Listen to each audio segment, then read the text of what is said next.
You're listening to Kizuki, the podcast. I'm Mae Yoshikawa, and I define the Japanese concept of kizuki as the following. Kizuki. 1. A moment of epiphany, an aha of realization or insight which opens the knower to a new dimension of truth that was formerly unknown. 2. Steps in an incremental growth of awareness, resulting in a movement from ignorance to greater awareness of the bigger picture.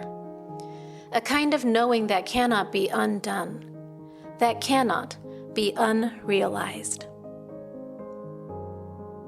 As a longtime yoga and meditation practitioner, a world traveler, and curious self-explorer, I'm obsessed with kizukis. Listen on each week for inspiring and enlightening stories that may just tip you over for your next aha. On this week's episode, Living Without a Countdown.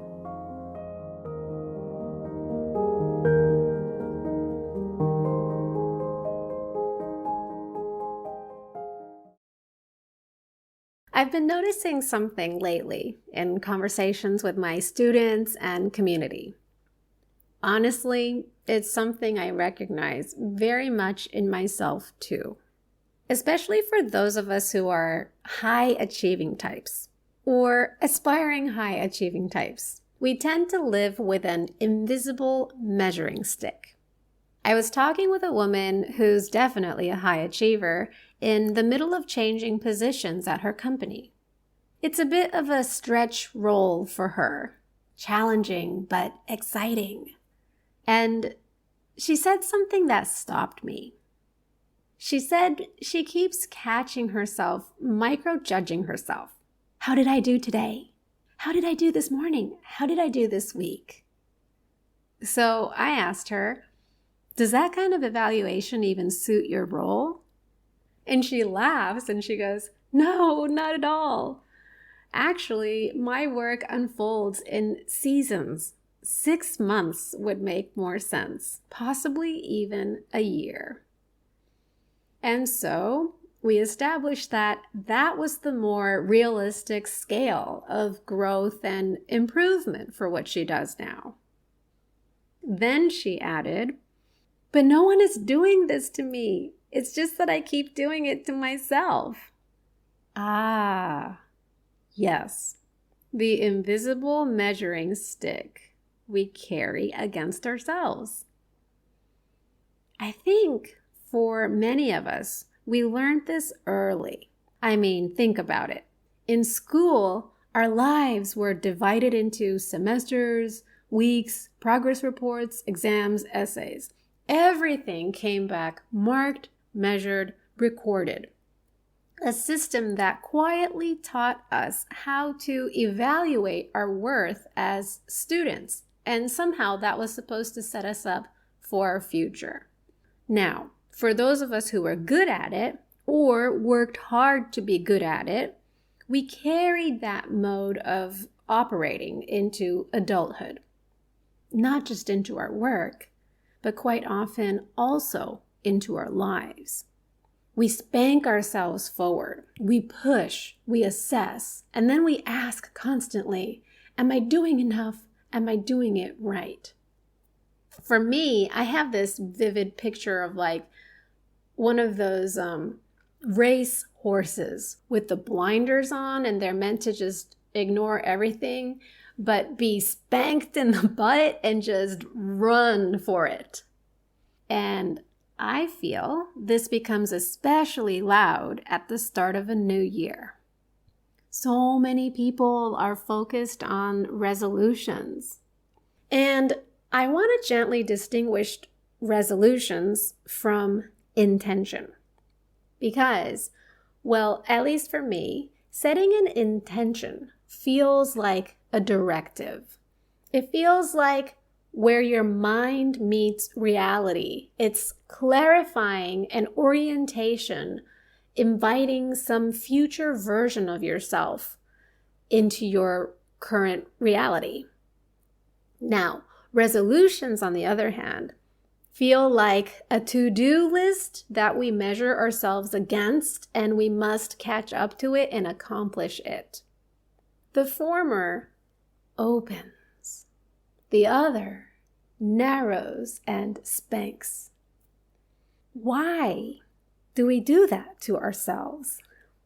I think this is the important part because we have to notice that there is an old paradigm at work here. We have to first kizuku, come to recognition of it, and then we get to choose a new path. What if I stopped doing this to myself anymore? What if, for once, I let go of this invisible measuring stick? Does that bring stuff up for you? Because even just that question, what does my life feel like and look like if I stopped measuring myself every quarter of the way? That question alone can trigger anxiety. If I don't push myself, who will? Will I still get things done? What if I fall off some invisible bandwagon of responsible adults who earn their worth through effort? But maybe the deeper question is this: what if life doesn't actually require a countdown to be meaningful? Can we just soak in that for a moment? That reminds me of this beautiful guided meditation by Muji, the Advaita Vedanta teacher. Some of you might know him. In this meditation, he guides us into stillness, letting go of thought, resting in presence. And just as the mind gets quiet, he knows, he anticipates what our mind's internal voices would say. Because just as we stand at the brink of deep quiet, emptiness, the mind says, "All right, great, I'm pretty empty now. What's next?" And so Muji preempts that, and he says, "No next." It's such a simple moment and such a profound teaching. I love it. We have to recognize the mind is not to blame here. It's just doing its job. The mind is doing what it does. But it doesn't mean that we have to put the mind in charge. Yes, the mind is used to being the one in charge.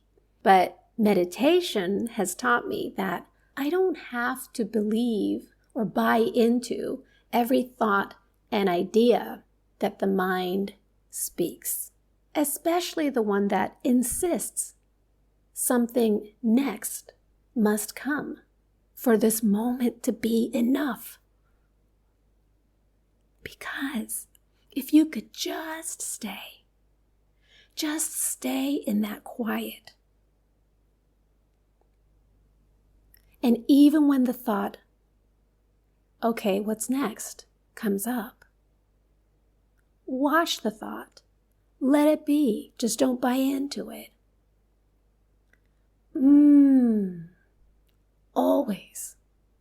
Always this undertone of the real present moment beneath the thought always is there. And that's where it's so yummy to immerse ourselves in that presence, right? Now, you might still have a to-do list and you might still have laundry running. I certainly do. And at the same time, it can also be true that all is well. All is already complete in a way where there's no need for next.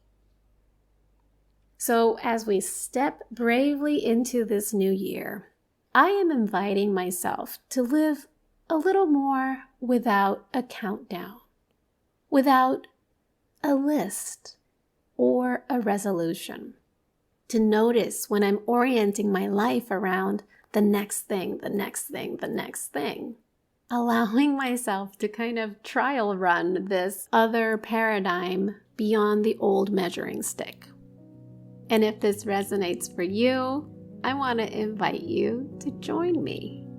Because yes, this is enough. Yes, this can be enough.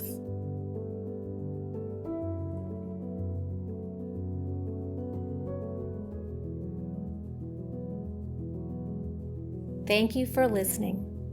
If you'd like to go a little deeper, I'd love to invite you to the next online live session of Kizuki journaling. It's happening on January 26 in North America and January 27 in Japan, Australia, and this side of the world. Replays are available if you can't join us live. The theme for this session is Your Unnamed Essence, an exploration of the self beneath identity, roles, and stories. You can find all the details at maey.live under sessions.